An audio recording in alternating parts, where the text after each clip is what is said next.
Assalamualaikum warahmatullahi wabarakatuh. Perkenalkan, nama saya Najwa Ramadhani, absen 24 dari kelas 12 MIPA 1. Nah, jadi di sini saya akan menjelaskan tentang salah satu bab yang sebelumnya telah dipelajari, yaitu bab 2 tentang perlindungan dan penegakan hukum di Indonesia.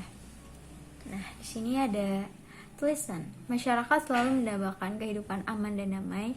Kehidupan aman dan damai dapat tercapai apabila ada tata aturan dalam masyarakat, seperti hukum. Nah, disinilah yang akan nantinya dibahas. Nah, yang pertama ini ada hakikat perlindungan dan penegakan hukum. Untuk konsep dari perlindungan dan penegakan hukum itu, yang pertama, perlindungan hukum dilakukan dalam rangka mencegah terjadinya pelanggaran hukum. Nah, untuk mencegah, tentunya kan hukum itu ada yang menaati dan ada yang ngelanggar. Nah, dari sinilah perlindungan hukum itu bergerak. Kemudian yang kedua, penegakan hukum dilakukan dalam rangka menciptakan ketertiban dalam masyarakat yang dilakukan oleh aparat penegak hukum. Jadi di sini perannya oleh aparat penegak hukum. Nah, yang kedua itu pentingnya perlindungan dan penegakan hukum. Untuk itu ada 3. Yang pertama, tegaknya supremasi hukum. Kedua, tegaknya keadilan. Dan yang ketiga itu mewujudkan kedamaian dalam masyarakat. Nah, di sini ada faktor yang memengaruhi perlindungan dan penegakan hukum.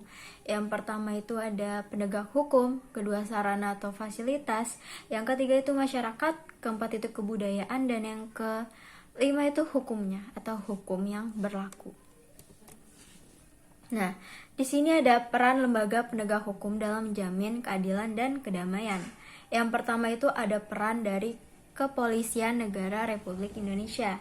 Untuk perannya itu yang pertama ada memelihara keamanan dan ketertiban masyarakat, yang kedua itu menegakkan hukum, yang ketiga itu memberikan perlindungan, pengayoman dan pelayanan kepada masyarakat. Nah, di sini ada peran Kejaksaan Republik Indonesia. Nah, perannya itu yang pertama ada menegakkan supremasi hukum, kedua perlindungan kepentingan umum, ketiga itu penegakan hak asasi manusia, dan yang keempat itu pemberantasan korupsi, kolusi, dan nepotisme atau KKN. Yang ketiga itu peran dari hakim sebagai pelaksana kekuasaan kehakiman. Nah, perannya itu yang pertama, lembaga peradilan di Indonesia dibagi atas 2 mahkamah, yaitu Mahkamah Agung dan Mahkamah Konstitusi.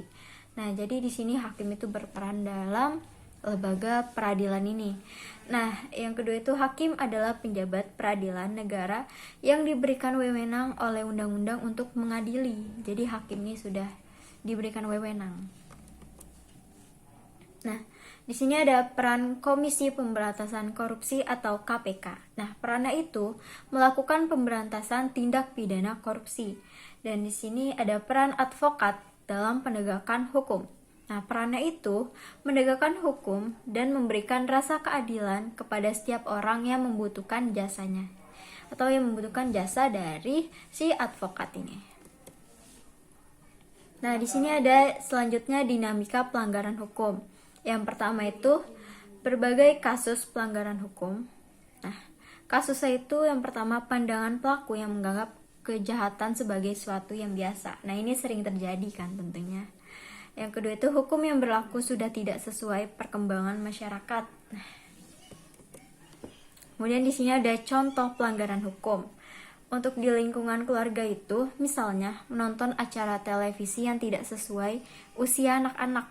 Nah, di sini peran dari keluarga itu tentunya harus menjaga bagaimana anggota keluarganya, terutama pada televisi atau tontonan yang ditonton oleh anak-anak. Nah, di sini ada contohnya di lingkungan sekolah, yaitu tidak mengikuti upacara. Nah, tentunya banyak kan murid-murid yang ketika upacara itu ada yang kabur atau ada yang bolos, ada yang malas mengikuti upacara. Nah, itu tuh sudah termasuk ke dalam pelanggaran hukum.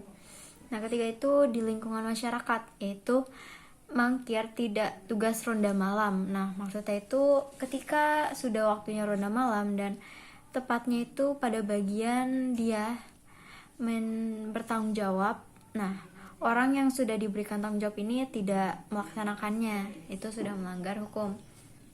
Selanjutnya itu di lingkungan bangsa dan negara, yaitu melakukan korupsi. Nah, sudah tidak asing kan tentunya dengan kata ini. Nah, oke. Mungkin itu saja dari saya, kurang lebihnya mohon maaf. Terima kasih. Wassalamualaikum warahmatullahi wabarakatuh.